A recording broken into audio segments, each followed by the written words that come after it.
What's up guys, it's Tommy here and welcome to a brand new football news video, and this is breaking news. It's official. Everton have been docked 10 points for breaching profit and sustainability rules. So surely the Premier League will relegate Manchester City to non-league football, because if Everton gets 10-point deduction for one rule breach of financial fair play rules and profit and sustainability rules, then what should Man City get for 115 breaches of the rules? Let me know in the comments below what should be Manchester City's fair punishment. And surely the titles and trophies that Man City won, that should be stripped away from them and be given to the second place team, so Liverpool could have another 2 or 3 Premier League titles to their name, and Manchester United and Arsenal could have some titles to their names as well. And I think that should be what is happening. But first, in this video we will take a look at what this sanction means for Everton, who are now in 19th place in the Premier League. But it's pretty funny that in the one season when Everton get a 10-point deduction, they probably will stay up because they are actually in their best shape for years, and also they wouldn't probably just fight off relegation by a couple of points because there are 3 or 4 really bad teams this year in the Premier League who are on a very low points total. I mean, right now after 12 games, Burnley and Sheffield United and Luton only have 4, 5 and 6 points, which is really unprecedented that 3 teams could have so low points totals. So Everton are now on 4 points in 19th place, but they just need to get 2 more points to climb above the Luton. So that's why I'm saying that Everton will probably stay up. So Everton have been found guilty of breaching the Premier League's profit and sustainability rules. The punishment drops them down to 19th place, with only goal difference separating them from the bottom of the table. Of course, Everton will appeal against the penalty. They put out a very strong statement, and according to the Times newspaper, Manchester City and Chelsea are among the clubs that could be threatened a 30-point deduction or even automatic relegation should charges be proved in an independent regulatory commission, because earlier this year Manchester City were charged with 115 financial rule breaches. Chelsea faced scrutiny of the same kind when Roman Abramovich was the owner, and they were banned from making transfers for some time. And Everton will certainly be an interested party when the outcomes of these investigations into Manchester City and Chelsea are finalized. So in my opinion, now that the Premier League has come down hard on Everton, it proves that it can be done, that Man City and Chelsea could get a huge points deduction and even get relegated. I think Man City are the club most likely to get relegated by the Premier League. And what is also interesting is that Burnley, Leeds United and Leicester are planning to sue Everton for a total of £300 million of lost revenue because Burnley, Leeds and Leicester got relegated because Everton just finished above them by a few points in previous seasons. And because this is important, Everton's sanction was for a single breach of Premier League rules, while Man City have been charged with 115 alleged breaches of financial fair play rules. But according to Sky Sports, Man City's case is not likely to be settled for at least 2 years, and they will try to drag this on as much as possible. So guys, if you enjoy these videos, make sure to leave a like, subscribe if you are new around here, and please help me be able to continue making these videos. You can make a one-time donation via the thanks button below the video, or subscribe to my Patreon and subscribe to a low or mid tier where you get additional content and additional benefits. It costs just a few dollars, and it helps me continue making these videos. Thank you so much for your awesome support. And what is also interesting is that Chelsea remain under investigation, but charges look inevitable given that the new owners of Chelsea have self-reported themselves, Chelsea, what appear to be substantial payments that would have broken Premier League rules during the previous ownership under Roman Abramovich. And Stephen Borson, a lawyer who has advised Man City, said on social media after Everton's 10-point deduction, without seeing the judgment award for minus 10 points for Everton, feels harsh for a straightforward FFP breach to me, but reinforces that sanctions against City, Man City if proven, and now Chelsea, will be potentially relegation inducing, because Chelsea, if charged and admitted on the off-the-books payments, and I mean they should be, if Chelsea broke the rules, they should be charged and they should be punished as well. The big question, would the Premier League really punish Man City and Chelsea and relegate them because that would hurt their pockets? The Premier League is all about the money, in my opinion. It's not about the rules, it's not about the morals, it's not about doing what is right or what is fair, because the state ownership wouldn't be allowed if that was the case. The Premier League would probably hurt themselves if they punished Man City and Chelsea, even though that's the right thing to do. So that's why I'm a little bit skeptical of whether Manchester City will get relegated and properly punished. And the problem is Man City owners and the Chelsea owners pretty much have unlimited amounts of money, especially the Man City owners. So they could hire the best and the most expensive lawyers that could drag this out legally as much as possible. But thankfully in the Premier League there is no time bar for the rule breaches like there is in the UEFA, because the Man City only got away with it in the Champions League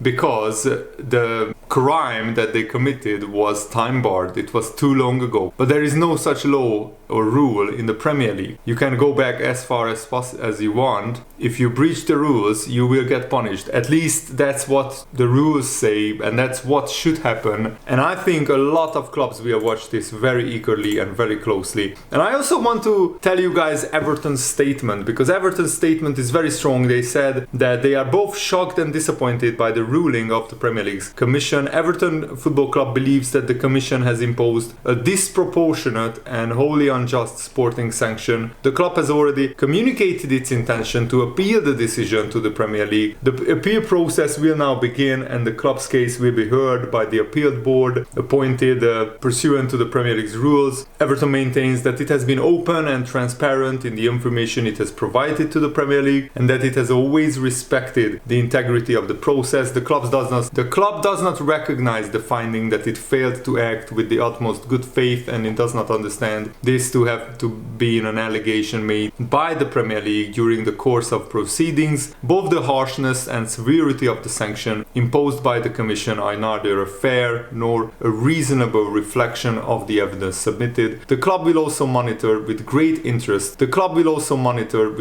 interest the decisions made in any other cases concerning the Premier League's profit and sustainability rules. Everton cannot comment on this matter any further until the appeal process has concluded. And I think it's pretty much double standards, because it's strange that Everton's case was started a few months ago, maybe half a season ago, and it's already finished, concluded, the points deduction and the punishment is already handed out. While of course Man City's case is a lot more complex. But the Premier League have been investigating Man City for many years, maybe even a decade, and there is still no punishment for Manchester City, so that's my biggest problem. A football fan replied to Everton's statement saying that Everton being docked 10 points while Man City are currently getting away with 115 charges is utterly ridiculous. With Everton, they are dealing with a normal football club, but with Man City, they are dealing with governments of the UK, the United Arab Emirates. The Premier League scandal continues. Shakes my head. I'm properly agreeing with this guy. So is this a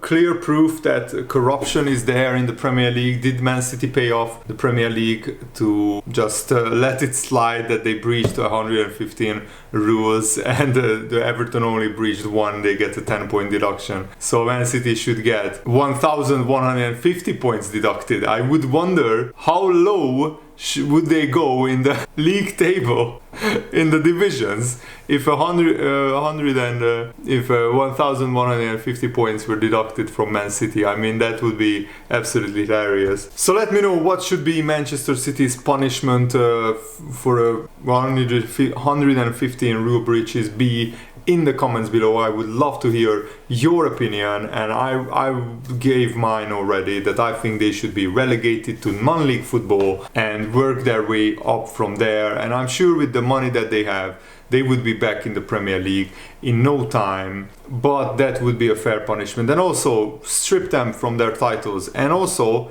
they have to follow financial fair play rules from now on in all the divisions, so that they have rules like that. And it's not fair to all the other clubs who have been following the rules all along, while Man City have been breaking them and winning all these titles and trophies and marketing their team like they are this super team of Europe, while they are actually cheating their way to the top. That's my opinion. And also in other news, Trent Alexander-Arnold has had a pretty good game. He was probably man of the match against England. He played the full 90 minutes. He had 4 shots in total. He posted a 92% pass accuracy, 84 passes accurate from 91, which is absolutely crazy. He had 4 shots, 2 on target, 110 touches. He had 2 successful dribbles, and what I also loved, 8 out of 8 accurate long balls. It's a shame that his teammates couldn't finish their chances when Trent was supplying them. The biggest culprit was Marcus Rashford. I absolutely loved that instance where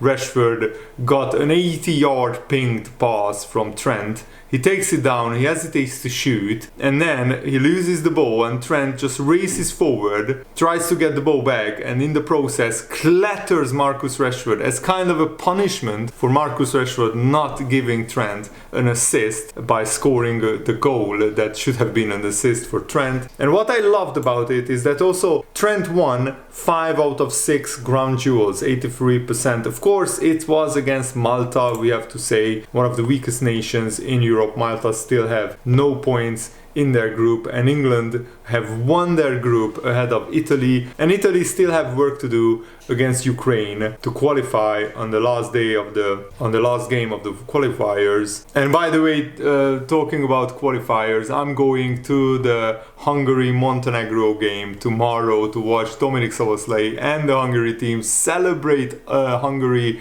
qualifying for their 3rd European Championships in a row. I'm absolutely over the moon and buzzing about that, and I'm really looking forward to it. I will upload the match vlog after the game as soon as I can finish editing it. And I think it's nice and good that England is playing Trent Alexander-Arnold in midfield, because Liverpool can actually see Trent in midfield much more without putting him there in the Liverpool team. And of course, England usually come up against inferior opposition in the really big games. It will be a good test. How does Trent do as a defensive midfielder in the England setup? But it's very hard to judge because England play a completely different way to how Liverpool play. And I think still Liverpool are not sold, and Jurgen Klopp are not sold by Trent Alexander-Arnold being as an out-and-out defensive midfielder. I still think he's an inverted right back in the Liverpool team, and hopefully he can improve his defending a little bit, because otherwise he's one of the best players and one of the best right backs in the world, in my opinion.